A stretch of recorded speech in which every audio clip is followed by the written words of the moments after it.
Good morning, student. I am Aman Ahmed, chemistry teacher. आज online के माध्यम से तीसरा वीडियो आज रिलीज कर रहा हूँ। जो टॉपिक ये क्लास कक्षा 12वीं का है, क्लास 12 का जो टॉपिक चल रहा था वो टॉपिक है सोल्यूशन की दो वीडियो आपके बीच मैंने पेश की है।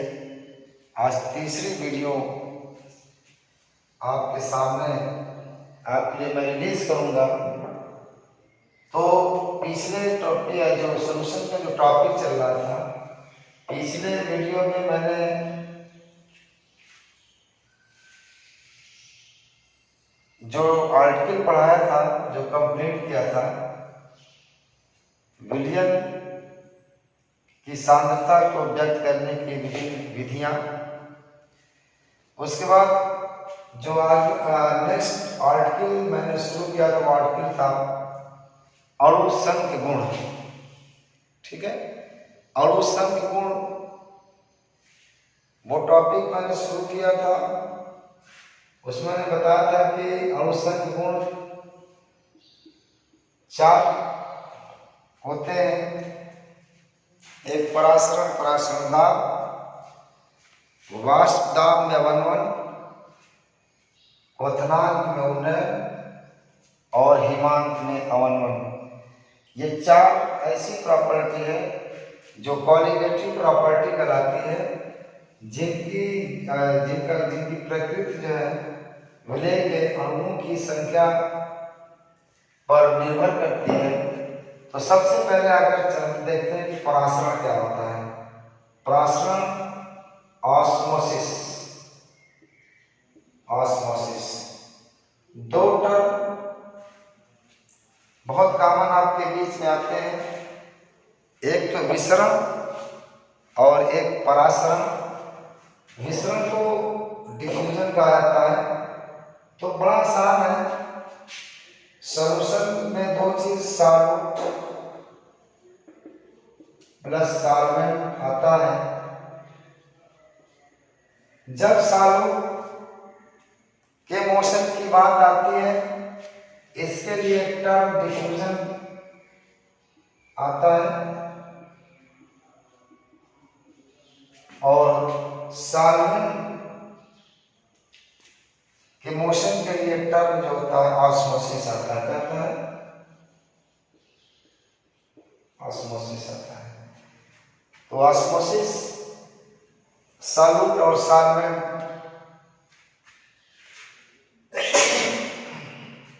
ओके, ये दो टर्म विसरण और परासरण। परासरण किसके लिए टर्म है? सॉल्वेंट। जब सॉल्वेंट में पार्टिकल मूव करते हैं तो उसको ऑस्मोसिस कहा जाता है, और जब सॉल्यूट के पार्टिकल मूव करते हैं तो उसे डिफ्यूजन कहते हैं। ठीक है, तो सबसे पहले ऑस्मोसिस क्या चीज होती है? ऑस्मोसिस का है परासरण।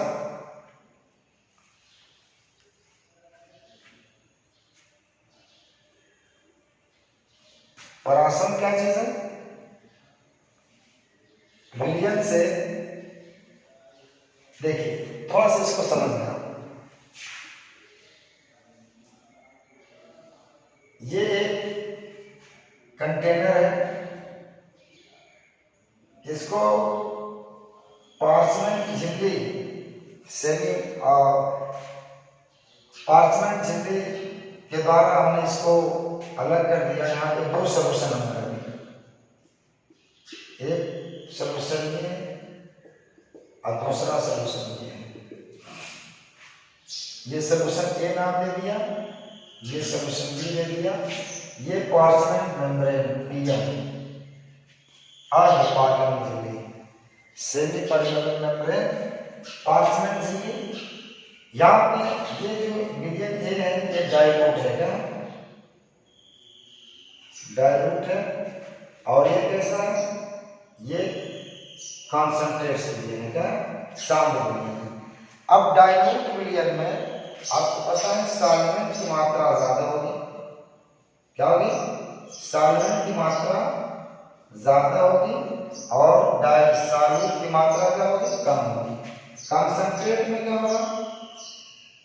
कंसंट्रेट विलियन में सॉल्वेंट ज्यादा होगा, सॉल्वेंट कम होगा। ठीक है, यहाँ पर नक्की लगा दी। अब देखिए सॉल्वेंट कोई भी पॉलिटिक जो होता है अधिक सांद्रता से कम सांद्रता की ओर गति करता है, तो विलियन ए में सॉल्वेंट की मात्रा ज्यादा है, विलियन बी में सॉल्वेंट की मात्रा कम है, तो विलियन क्या होगा? अरे सॉल्वेंट कहाँ जाएगा? ए से बी की ओर जाएगा। कहाँ जाएगा? ए से बी की ओर गति करेगा और यह तब तक करेगा जब तक कि दोनों की सांद्रता, दोनों सॉल्यूशन की में सॉल्वेंट बराबर न हो जाए। ठीक है, एक बार फिर आइए, यह एक कंटेनर है। इस कंटेनर को मैंने एक पार्चमेंट झिल्ली द्वारा डिवाइड कर दिया। इसमें एक तरफ मैंने विलियन ए लिया, दूसरी तरफ विलियन बी लिया। ए की जो विलियन है वो डाइल्यूट सॉल्यूशन है, बी जो है वो कंसंट्रेट सॉल्यूशन है। यानी ये तनु विलियन है और ये शांत विलियन है। तनु विलियन में आपको पता है, पीछे मैं बता चुका हूँ कि तनु विलियन में सॉल्वेंट की मात्रा कम होती है, सॉल्वेंट ज्यादा होता है। शांत विलियन में आपका सॉल्वेंट ज्यादा कम होगा और सॉल्वेंट क्या होगा? ज्यादा होगा। ठीक है, अब कोई भी पार्टिकल अधिक सांद्रता से कम सांद्रता की ओर गति करता है, तो सॉल्वेंट इधर ज्यादा इधर कम है, तो सॉल्वेंट ए से बी की तरफ जाएंगे और तब तक जाएंगे जब तक कि दोनों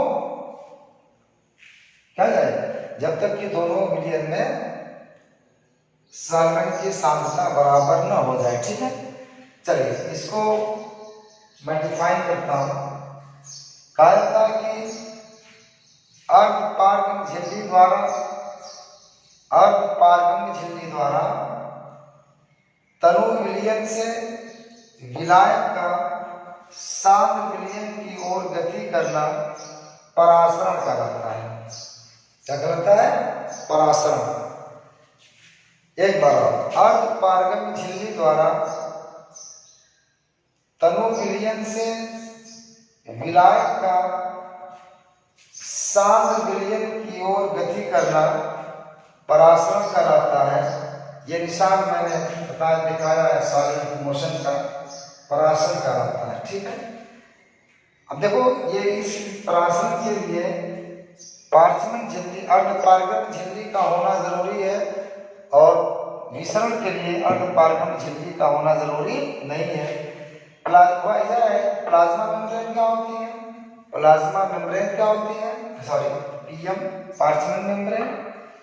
पार्चमेंट मेम्ब्रेन वह झिल्ली होती है जिससे विलायक के अणु तो पास हो जाते हैं परंतु विलेय के अणु पास नहीं हो पाते हैं। इसे हम क्या कहते हैं? पार्चमेंट झिल्ली कहते हैं। क्या कहते हैं? पार्चमेंट झिल्ली। समझ आइए, पार्चमेंट झिल्ली क्या है? इससे विलायक के अणु तो पास हो जाते हैं परंतु विलेय के अणु पास नहीं हो पाते हैं। पार्चमेंट झिल्ली दो प्रकार की होती है, एक प्राकृतिक होती है नेचुरल और एक आर्टिफिशियल होती है। नेचुरल और आर्टिफिशियल, ठीक है ना? आर्टिफिशियल, नेचुरल पार्चमेंट मेम्ब्रेन और artificial parchment membrane. Natural parchment membrane में बकरे का गॉल ब्लैडर, अंडे की सफेदी, अंगूर की प्लाज्मा झिल्ली, ये आपके नेचुरल प्लाज्मा मेम्ब्रेन है, पार्चमेंट मेम्ब्रेन है। और आर्टिफिशियल में कॉपर फेरोसाइनाइड क्या है? कॉपर फेरोसाइनाइड, ये आपका आर्टिफिशियल पार्चमेंट मेम्ब्रेन है। और नेचुरल में क्या आएगा? नेचुरल में gall bladder of goat, egg, plasma membrane of apples, citrus plant fruit, citrus fruit means तरबूजा, खरबूजा, इन सब की प्लाज्मा मेम्ब्रेन जो होती है वो पार्चमेंट नेचर की होती है। आर्टिफिशियल में क्या आएगा? Copper ferrocyanide. ठीक है, तो ये पार्चमेंट मेम्ब्रेन के बारे में, पार्चमेंट मेम्ब्रेन क्या होती है मैंने बता दिया। ये कितने टाइप्स की होती है? 2 प्रकार की। अब जो मेन चीज है, परासरण से टर्म आता है परासरण दाब। क्या है?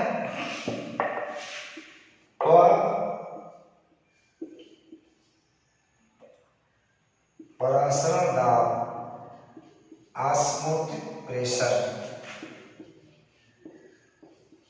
ऑस्मोटिक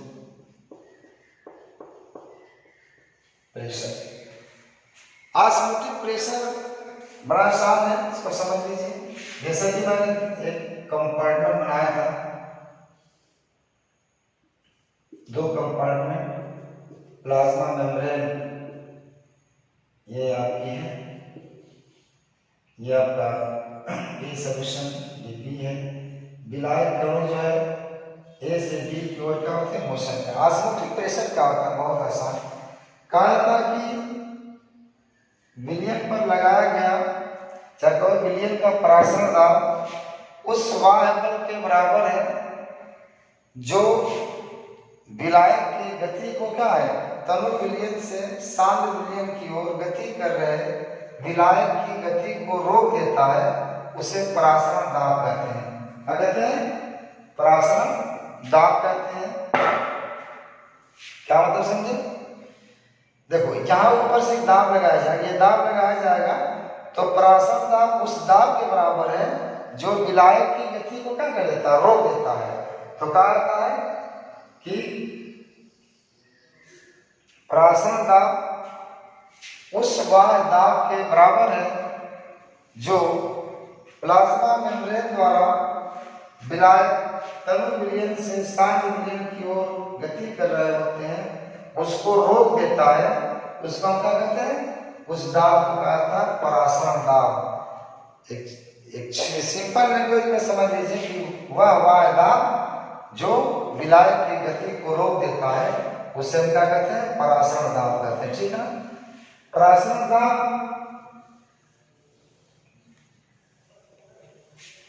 की डेफिनेशन हो गई। परासरण दाब, अब देखिए, अवाष्पशील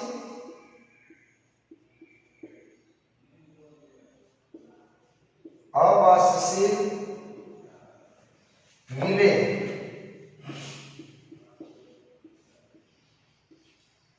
के तनु विलयन की जो प्रॉपर्टी होती है,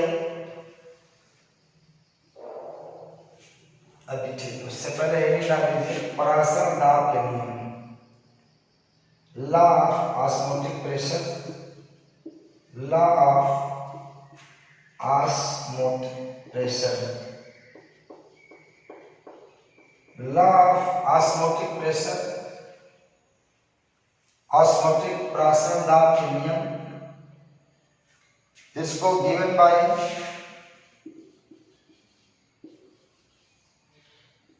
वन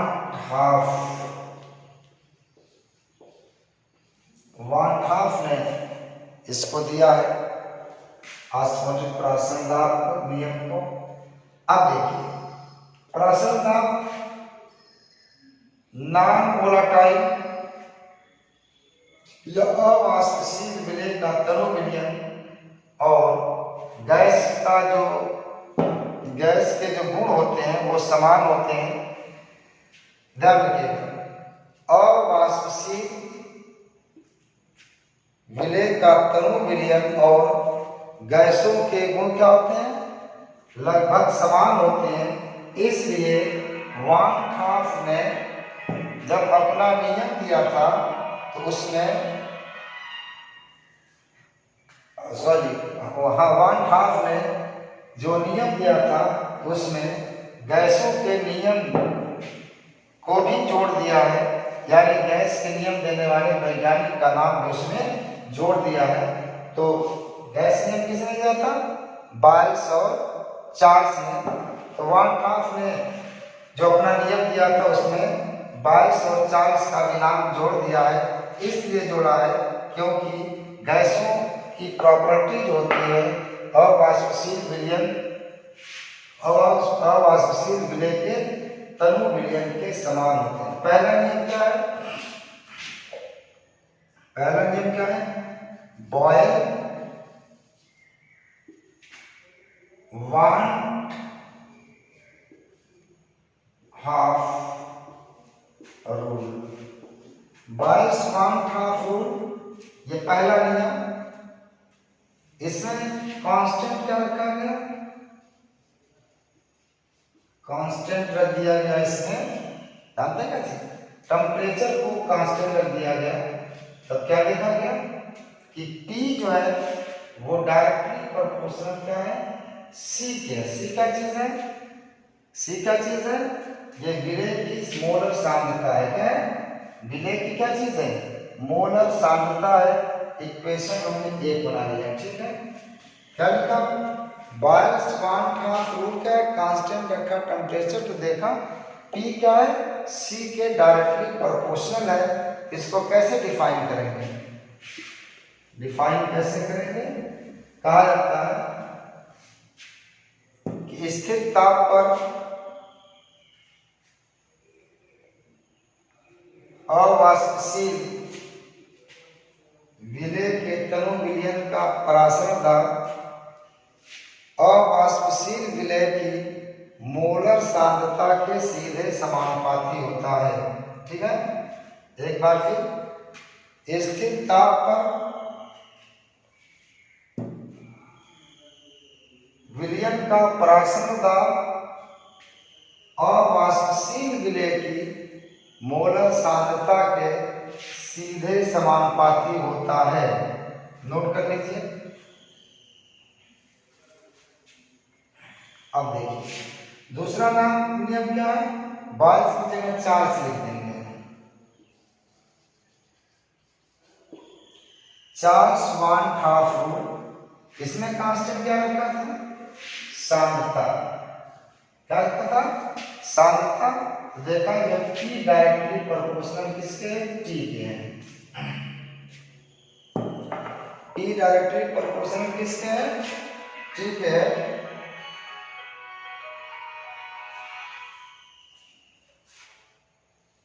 हेलो,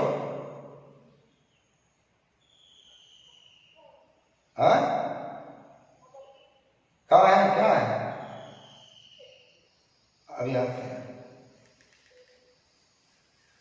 कांस्टेंट टेम्परेचर रखा, सांद्रता मोलर सांद्रता देखा T डायरेक्टली प्रोपोर्शनल T है। इसकी डिफिनेशन क्या होगी? कहा था कि स्थिर सांद्रता पर विलयन का परासरण दाब उसका परम ताप के समानुपाती होता है। विलेय की स्थिर मोलर सांद्रता पर विलयन का परासरण दाब उसके परम ताप के समानुपाती होता है, ठीक है। नोट कर लीजिए। अब दोनों नियम को आप जोड़ दीजिए, मिलाने पर दोनों नियम को एडिंग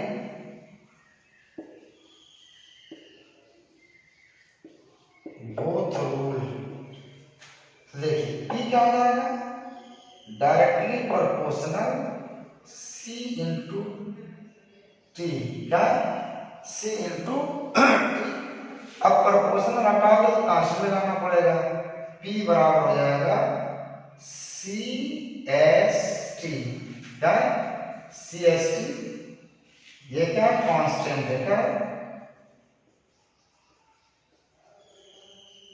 गैस कांस्टेंट था, यहाँ पे विलियन कांस्टेंट होगा। क्या होगा?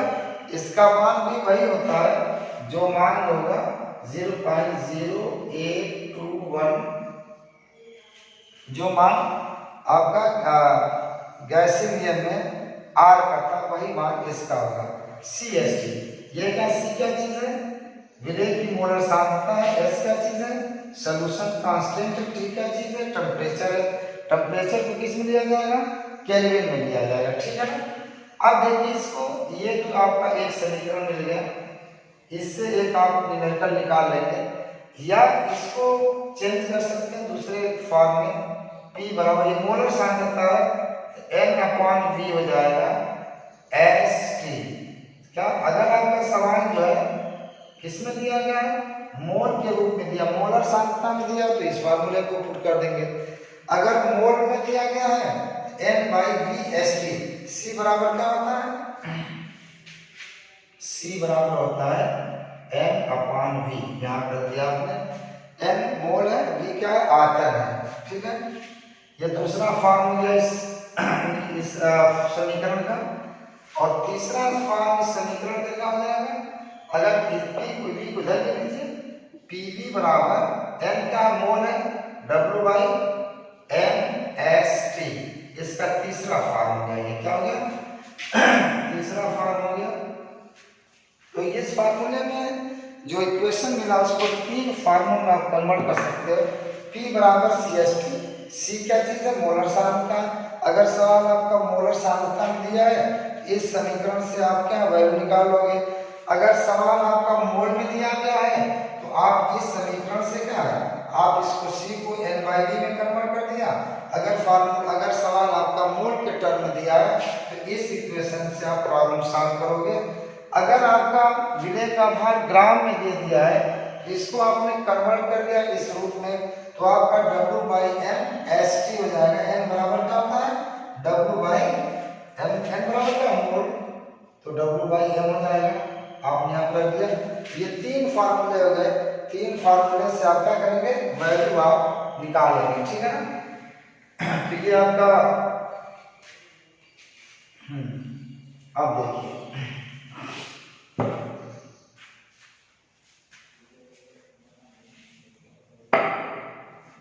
पराशर दाब का नियम हो गया, इसका लिमिटेशन,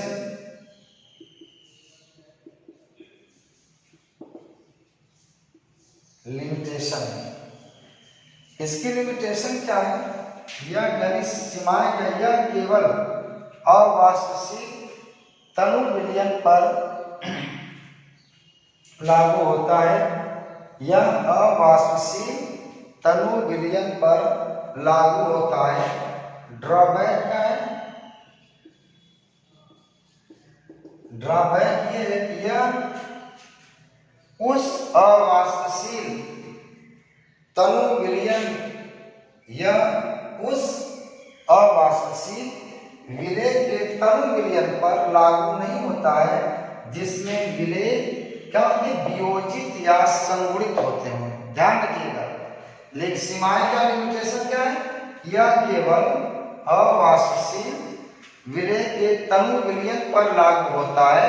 ड्रॉबैक इसका क्या है, यह अवाष्पशील तनु विलयन, यह अवाष्पशील विलेय के उस तनु विलयन पर लागू नहीं होता है जिसमें विलेय संगुणित या वियोजित हो रहे होते हैं। यानी या तो वो टूट जा रहा हो या तो संगठित हो रहा है। इस कंडीशन में ऑस्मोटिक प्रेशर, नाफ ऑस्मोटिक प्रेशर या पराशर दाब का नियम उस कंडीशन में उस पर लागू नहीं होगा, ठीक है ना। समप्रसारी विलयन का एक निकाल लीजिए, क्या होता है, समप्रसारी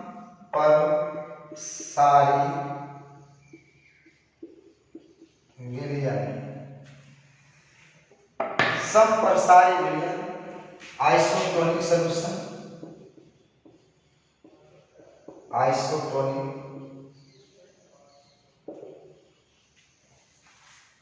आइसोटोनिक सॉल्यूशन, समप्रसारी विलयन। स्थिर ताप पर जब दो विलयन का परासरण दाब समान होता है तो उसे समप्रसारी विलयन कहते हैं। स्थिर ताप पर,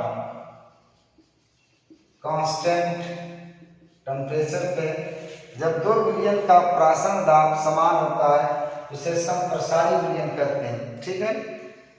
लिख लीजिए इसको।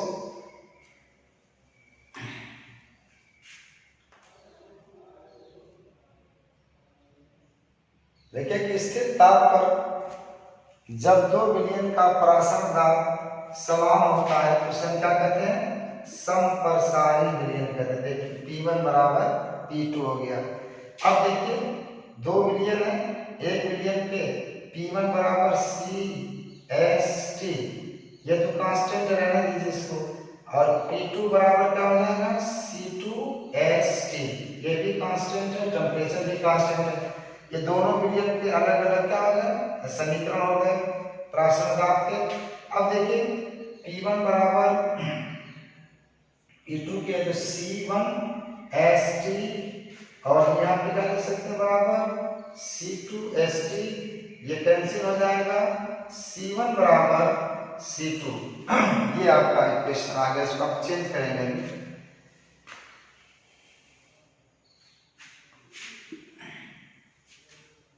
नोट कर लीजिए।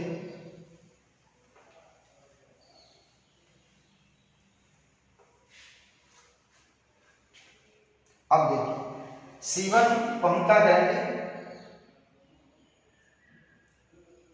N1 V बराबर N2V, V कांस्टेंट है, N1 बराबर क्या हो जाएगा N2 हो जाएगा।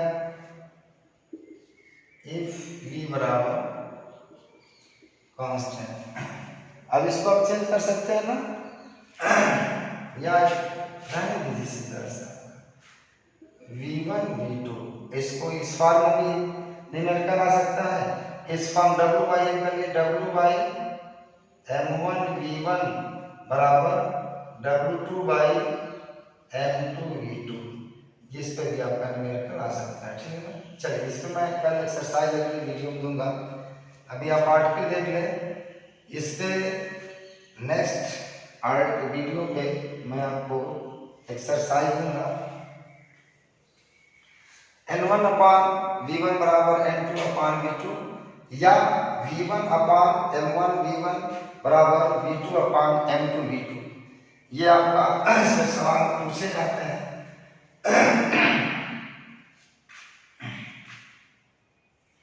एक पॉइंट आइसोपियोस्टिक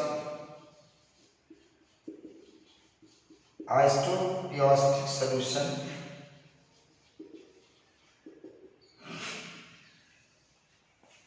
आइसोपियोस्टिक सॉल्यूशन क्या होता है।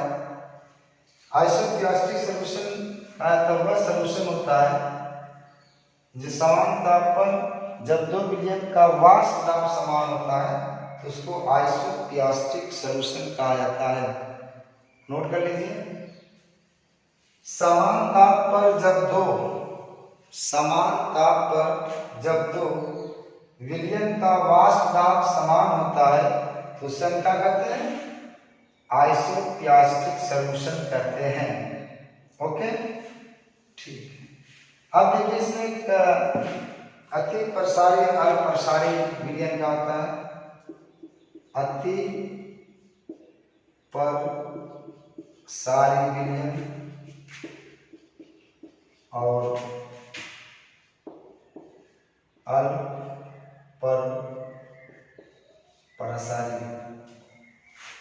इसको कहते हैं हाइपरटोनिक। क्या है, हाइपरटोनिक सॉल्यूशन, इसको कहते हैं हाइपोटोनिक सॉल्यूशन।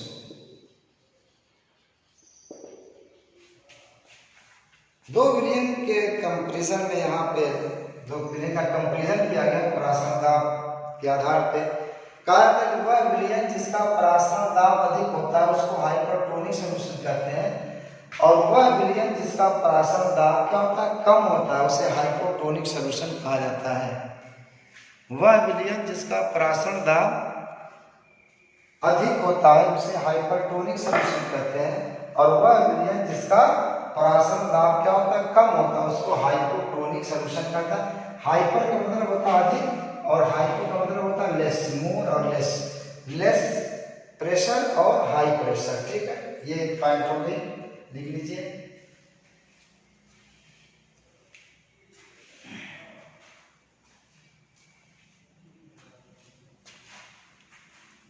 ओके, आइए हटा दो, समझ में आता है ना। अगर ना समझ में आए तो आप फोन करके पूछ सकते हैं। आइए, एक इसमें एक आर्टिकल आता है एक्स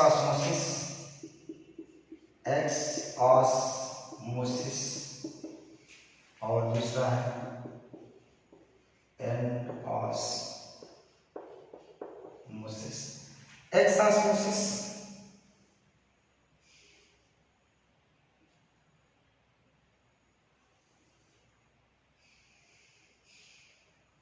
जैसे एक्सॉस्मोसिस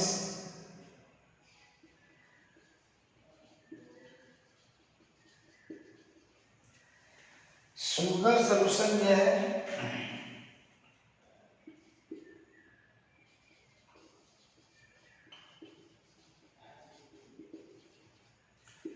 शुगर सॉल्यूशन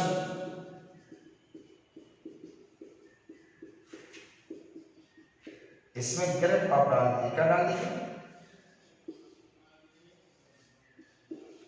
ग्रेप इसमें डालेंगे तो शुगर सॉल्यूशन में जब ग्रेप डालेंगे तो शुगर सॉल्यूशन में कंसंट्रेशन क्या है? कंसंट्रेट ज्यादा है तो सॉल्वेंट क्या होगा? सॉल्वेंट इसमें कम होगा। और ग्रेप में क्या है? इसके कंपैरिजन में यह तनु है, इसमें सॉल्वेंट ज्यादा होगा। जब शुगर सॉल्यूशन में ग्रेप को डाला जाएगा तो इसमें सॉल्वेंट कम है और इसमें सॉल्वेंट ज्यादा है, तो ग्रेप से सॉल्वेंट क्या हो जाएगा? निकल करके शुगर सॉल्यूशन में आ जाएगा, जिसके कारण सॉल्वेंट क्या हो जाएगा? पिचक जाएगा। इसे कहते हैं एक्सऑस्मोसिस। क्या कहते हैं? एक्सऑस्मोसिस, यानी सॉल्वेंट का अंतर विलयन से वाय विलयन की ओर गति करना एक्सऑस्मोसिस कहते हैं। ग्रेप के अंदर का जो विलयन है उसको हमने अंतर सॉल्यूशन मान लिया, शुगर सॉल्यूशन को हमने वाय सॉल्यूशन मान लिया। ग्रेप को आपने शुगर सॉल्यूशन में डाला, शुगर में सॉल्वेंट कम है, ग्रेप में सॉल्वेंट ज्यादा है। जब ग्रेप को आप शुगर सॉल्यूशन में डालेंगे तो ग्रेप से सॉल्वेंट, क्योंकि ग्रेप में सॉल्वेंट ज्यादा है, ग्रेप से सॉल्वेंट, अंगूर से सॉल्वेंट निकल करके शुगर सॉल्यूशन में आ जाएंगे, जिससे हम ग्रेप्स का पिचक जाएगा। तो कहा था कि जब सॉल्वेंट अंतर विलयन से वाय विलयन की ओर गति करते हैं, इसे एक्सऑस्मोसिस कहा जाता है। इसी तरह से एंडोस्मोसिस क्या है? चलिए, एंडोस्मोसिस क्या है? किसमिस, बस किसमिस, किसमिस। हाँ जाइए, 5 मिनट के बाद आऊंगा ना। किसमिस, इसको आपने क्या किया? NaCl के घोल में डाल दिया। किसमें? NaCl के घोल में डाल दिया। अब इसमें NaCl, इसमें आपका सॉल्वेंट कम है, क्या? सॉल्वेंट कम है, इसमें सॉल्वेंट क्या है? ज्यादा है। तो जब ज्यादा जब किसमिस इसमें आएगी तो सॉल्वेंट इसमें कम है, ये आपका क्या है? इसका इसकी सांद्रता किसमिस की क्या है? ज्यादा है, विलेय ज्यादा है, सॉल्वेंट कम है। NaCl क्या है? NaCl में सॉल्वेंट ज्यादा है और क्या है? सॉल्वेंट कम है। आप इसमें डालेंगे तो आपका किसमिस क्या हो जाएगी? फूल जाएगी, यानी सॉल्वेंट वाय विलयन से अंतर विलयन में प्रवेश करने लगेंगे। इसी को कहते हैं एंडोस्मोसिस। कहा था कि वह परासरण जिसमें सॉल्वेंट अंतर विलयन से वाय विलयन से अंतर विलयन की ओर गति करने लगते हैं, इसको कहा था एंडोस्मोसिस। वह परासरण जिसमें विलायक वाय विलयन से अंतर विलयन की ओर गति करने लगते हैं, इसे क्या कहते हैं? एंडोस्मोसिस। तो ये एक्सऑस्मोसिस और ये एंडोस्मोसिस, आपको बात समझ में आ गई होगी। अगर कोई कंफ्यूजन, कोई कुछ भी हो तो उसे आप पूछ सकते हैं। तो आज बस इतना ही आज की वीडियो में। नेक्स्ट टॉपिक वीडियो में जब मैं आऊँगा तो आपको ऑस्मोटिक प्रेशर का जो लॉ है, जो इसमें समीकरण मिला आपको P = CST, उस पर आपको न्यूमेरिकल में दूंगा, बताऊंगा, एक्सरसाइज कराऊंगा। तो हाँ, एक चीज़ और है कि वीडियो को लाइक और सब्सक्राइब करना न भूलें। और इसी के साथ आज की वीडियो यहीं पे समाप्त होती है। धन्यवाद।